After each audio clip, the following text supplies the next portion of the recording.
Video की शुरुआत करने से पहले मेरी आपसे विनती है, प्लीज़ प्लीज़ प्लीज़ अगर आपको मेरी यह वीडियो पसंद आए तो प्लीज़ उसे लाइक, मेरे चैनल को सब्सक्राइब और इस वीडियो को शेयर ज़रूर कर दें और साथ ही बेल आइकॉन को भी प्रेस कर दें, जिससे मेरी आगे आने वाली नई वीडियो की नोटिफिकेशन आपको अपलोड होते ही मिल जाए। धन्यवाद। नमस्कार बच्चों, मैं हूं आपका दोस्त, आपका टेक्निकल ड्राइंग गुरुजी। आज जो इस सेशन में हम जो सवाल करेंगे, जो क्वेश्चन हल करेंगे, उसमें है कि कोई दीर्घवृत्त है जिसकी नाभियां हमें ज्ञात हैं, जिनके फोकस हमें ज्ञात हैं, तो उस दीर्घवृत्त की परिधि पर, यानी कि इसकी सरकमफ्रेंस पर कोई बिंदु P है, उस पर हमें लंब परपेंडिकुलर लाइन खींचनी है और उस पर एक स्पर्श रेखा का निर्माण करना है। देखिए, ये हमारा मेजर एक्सिस, ये हमारा माइनर एक्सिस, यानी कि ये दीर्घ अक्ष और ये लघु अक्ष, ये हमारी नाभियां। दीर्घ अक्ष हमारा A, ये B, ये C और ये D, और इसके बाद ये N1 और ये N2। अब वो कहता है कि इस परिधि पर कोई बिंदु P है।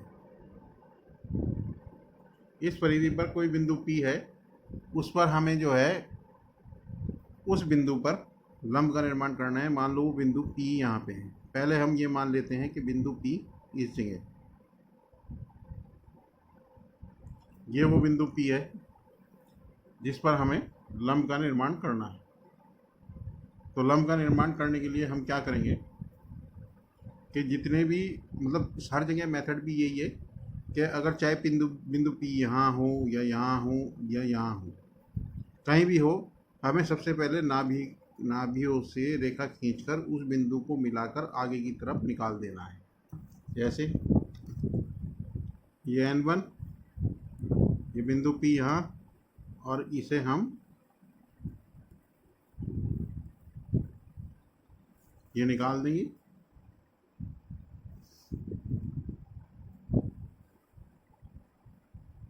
और इस बिंदु से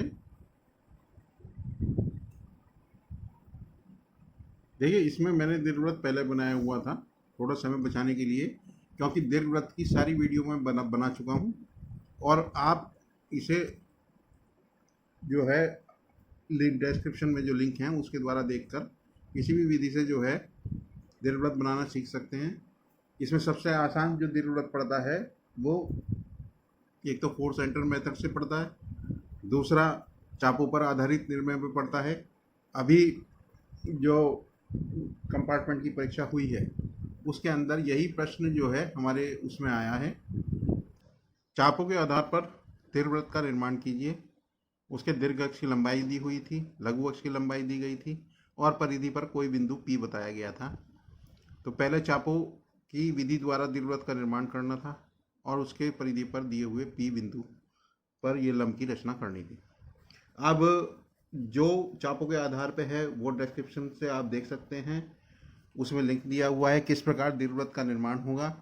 और जब दीर्घवृत्त बन जाए तो उसके किसी एक बिंदु पर P बिंदु ले लेना, कहीं पर भी, और उससे जो है दोनों रेखाएं गुजार देना। इस पर एक वीडियो मैंने इससे पहले भी अपलोड करा है, सेम उस पर, उसका लिंक भी नीचे दिया गया है, उससे आपको समझ में आ जाएगा। यह वीडियो मैं फिर दोबारा बना रहा हूँ।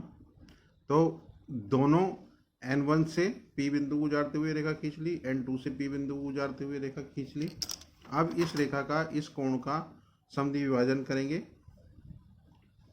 देखिए, ये जो कोण बना है, ये जो रेखाएं हैं, बिंदु P पर रखकर किसी भी दूरी से कोई चाप लगाइए। यह आपने चाप लगा लिया है और इस चाप का समद्वि विभाजन आप इसी दूरी से ये चाप लगाइए। समद्वि विभाजन करते ही साथ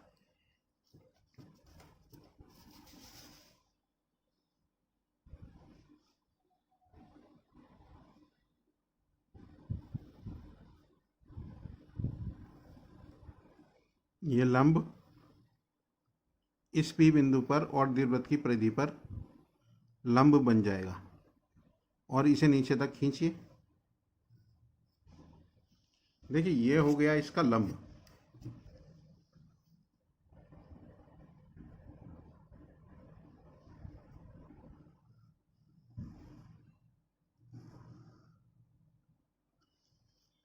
ये अब हमें इस पर जो है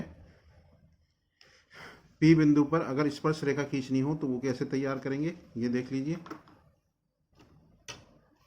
देखिए ये जो रेखा है इस पर पी बिंदु से एक चाप लगा लीजिए और उस पर 90 डिग्री का कोण बना लीजिए।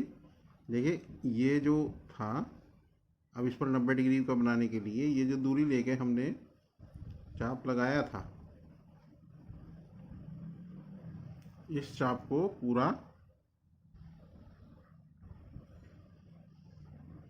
यहाँ तक बढ़ा लीजिए।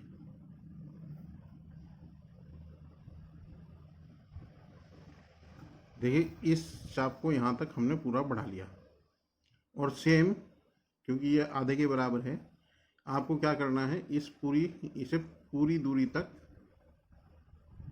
खोल लेना है। यानी कि अगर हम ये कहें, ये चाप लगाने के बाद हमें ई और एफ बिंदु प्राप्त हुए, ये बिंदु और ये बिंदु, तो प्रकार की पूरी दूरी ई से एफ तक ले लेनी है और इस पर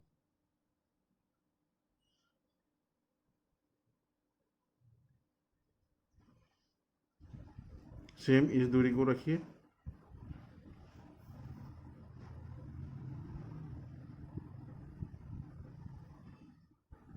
बहुत सावधानी से चाप लगा दीजिए।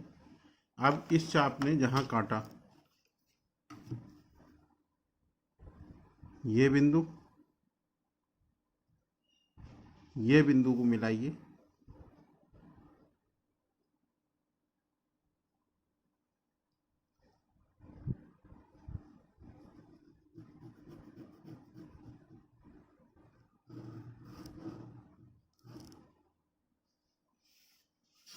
ये इस दीर्घवृत्त पर स्पर्श रेखा कहलाएगी।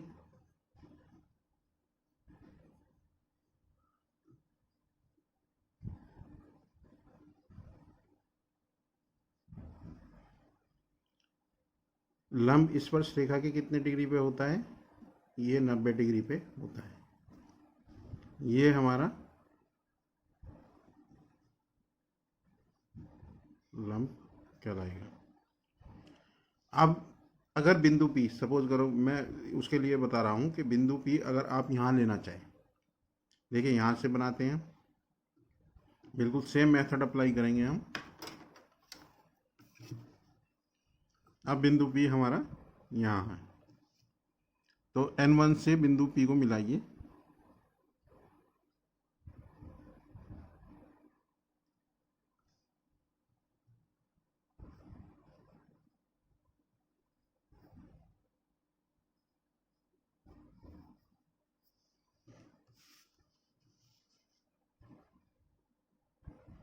अब N2 से मिलाइए।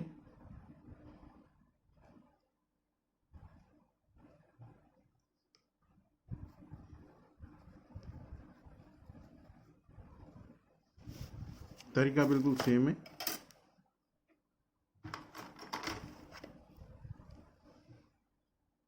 वही इस बिंदु से कोई दूरी लेके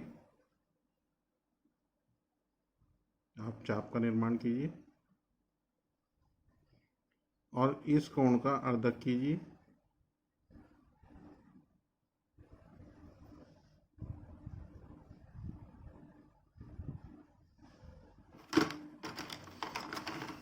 ये इसका लंब खिंच गया, यानी कि परिधि के P बिंदु पर लंब खिंच गया।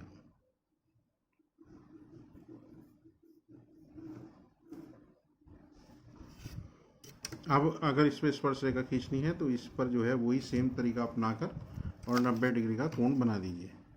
चाहे तो यहाँ पर आप चांदे की सहायता से भी बना सकते हैं। इस बिंदु को इस पर रखिए और इस वाली लाइन को लंब से मिलाइए। ये हमने मिला दिया है और ये 90 डिग्री का कोण पर निशान लगा लिया है। और अब सीधा करके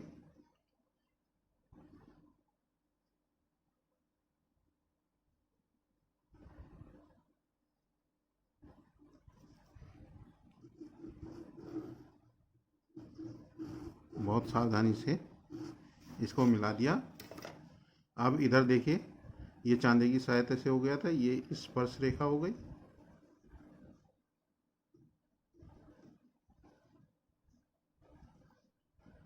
ये लंब हो गया, ये इसके 90 डिग्री हो गया। अब देखिए 2 पी बिंदु हमने ले लिए हैं, ऐसे ही यहाँ ले सकते हैं, तो ये ही सेम प्रोसेस अप्लाई होगा। मुझे आशा है ये निर्णय आपको समझ में आ गई होगी। धन्यवाद। अब नेक्स्ट वीडियो में हम दीर्घवृत्त के बाहर किसी बिंदु दिए हुए पी से उस पर स्पर्श रेखा खींचेंगे। धन्यवाद।